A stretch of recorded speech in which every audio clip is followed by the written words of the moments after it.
Hey everybody, hope you're doing well. Today I'm going to talk about the chapter on stratification.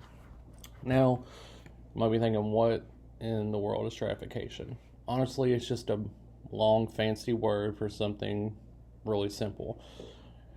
A stratification system is a system in which people are ranked in a hierarchy. So, basically a ranking system. You think about anything that you might rank, like you might see polls on foods or maybe like sports teams, whatever. It's kind of like that, except instead of people just voting for their favorite, it's based on a lot of different factors. But it's a ranking system. So stratification, that's what it means. That's all it means. And with that, there are four basic principles of stratification. The first one is that it is a trait of society and not just individuals. While we rank the individuals in society in this hierarchy and this ranking system, it's a trait of society because it's something that has been done for years, hundreds of years.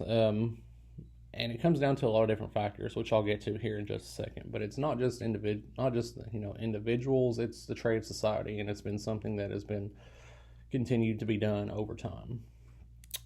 That goes right into my next point. It persists over generations.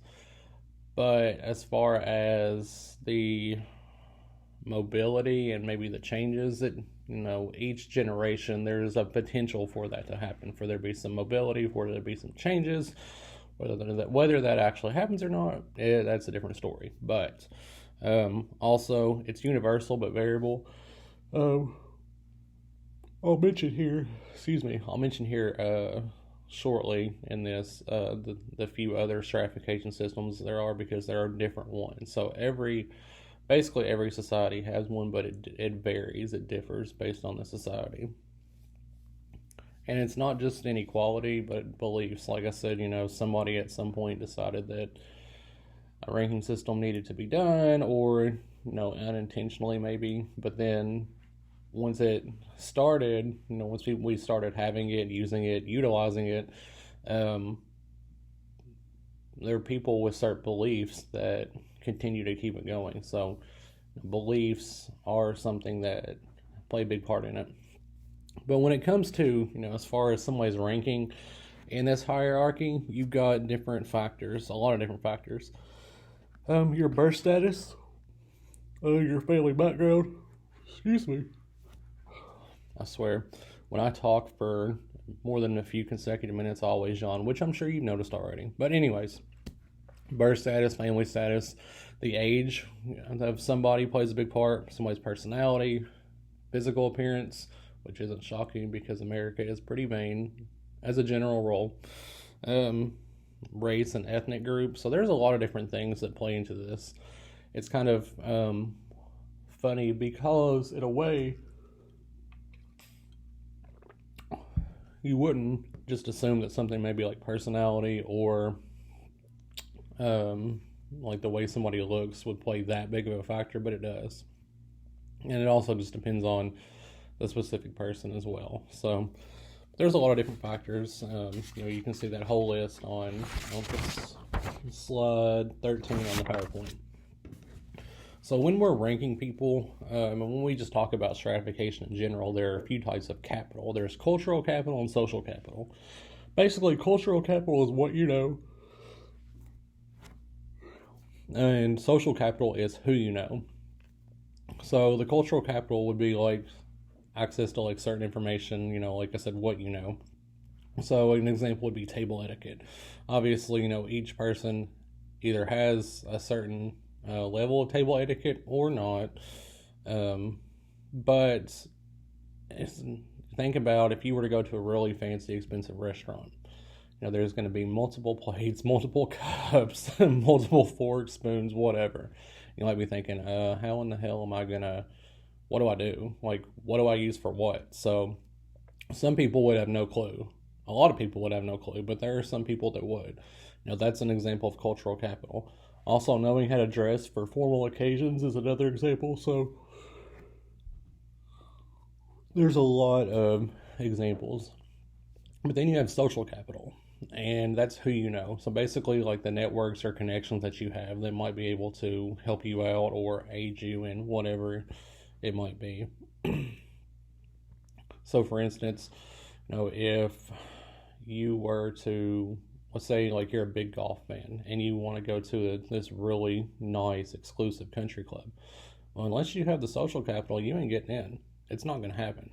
Unless you know such and such, maybe at the club, or the owner or whatever. Unless you know them personally, you probably won't get in. So, that's an example of cultural capital. I mean, social capital. Excuse me. It's still a little early in the morning, so forgive me. Which one is more important? Honestly, I think they're both important. They both play a part, and depending on the depending on the situation, one might be more important than the other. But I think they're both important. For me personally, it's been social capital, because while I do have the cultural capital, as far as a college education and having a degree in a specific area to be able to teach the subjects I do, it was the social capital that got me the job, both here at ECTC and at Campbellsville. So in both instances, I didn't even have to interview, which is really, really rare for anything, really, but especially in education, especially when it comes to collegiate education. So I didn't have to interview for either one of these jobs that I had. Well, actually, all three, because I teach in the spring for Tennessee Martin. So I didn't have to interview for that either because of somebody I knew. So that social capital is what really helped me as far as my jobs go. So I tend to place more importance on that, but they're both important.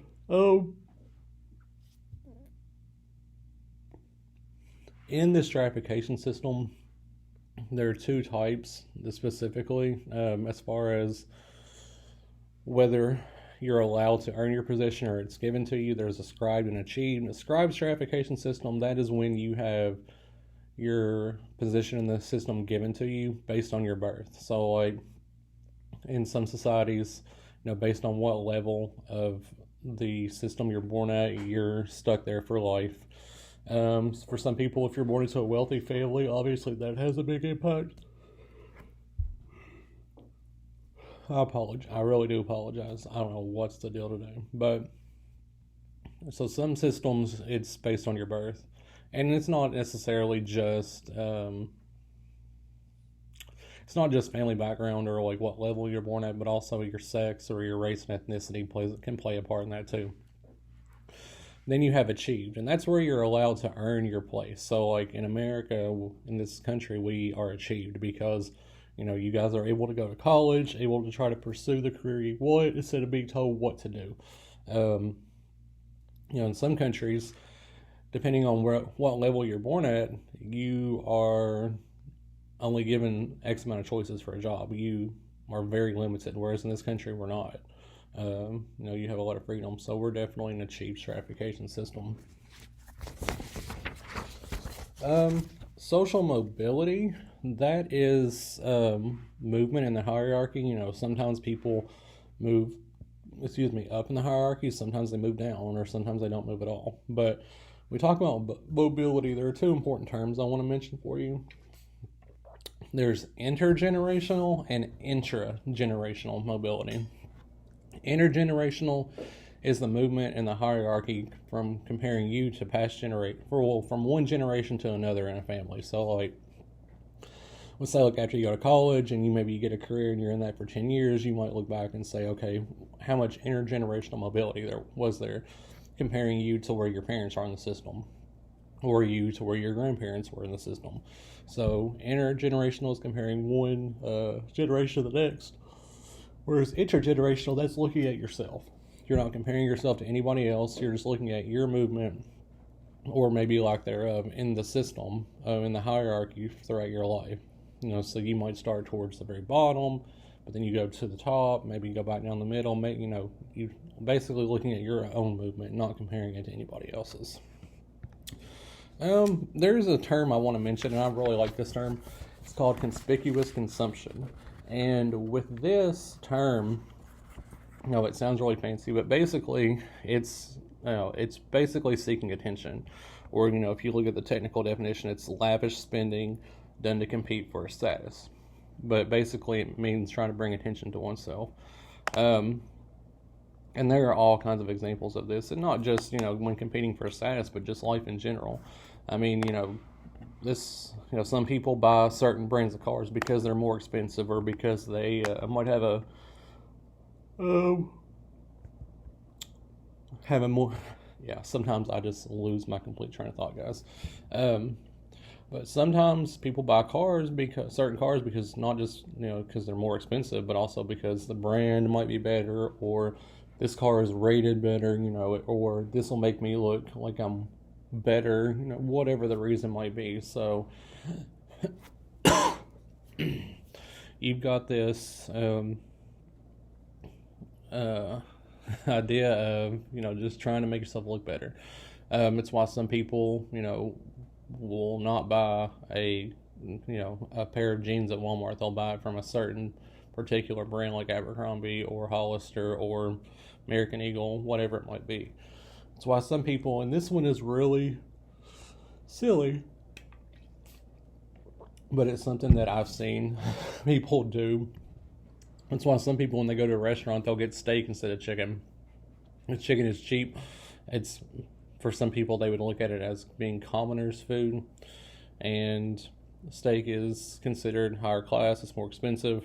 I know it's really, really weird, right? But some people do that. So, but that's a term I just always like to mention because I really like conspicuous consumption. I want to mention the caste system real quick. And that's, well, actually, there are 4 different types of systems. There's the caste system, which we're about to talk about. There's a slavery system, there's an estate system, and then there's a class system, which is the U.S., which I'll talk about.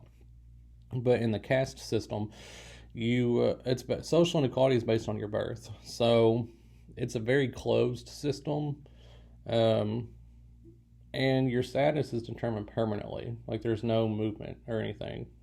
Wherever you're born at, whatever level you're at, you're born there and you're stuck there. So, like, when it comes to a caste system, it determines your occupation. So, like, you don't have a choice. Like I said before, you guys have a choice to go to college, to try to go for a job or a degree or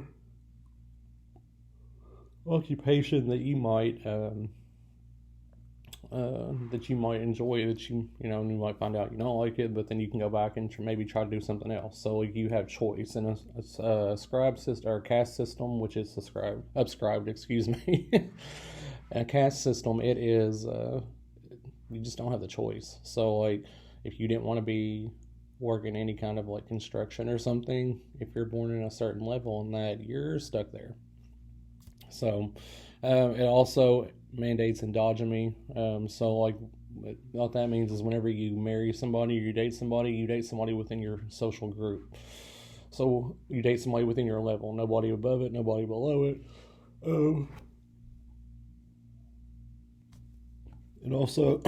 It also limits your outgoing social contacts. So, again, just like the dating, you only interact socially with people in your group and people below your group. I mean, you do not interact with people above or below your group. I'm sorry about that. Just people within your group. So, like I said, it's very limited, very, very limited, and very restrictive. But I'm going to go ahead and stop this one there and pick it back up here in another video.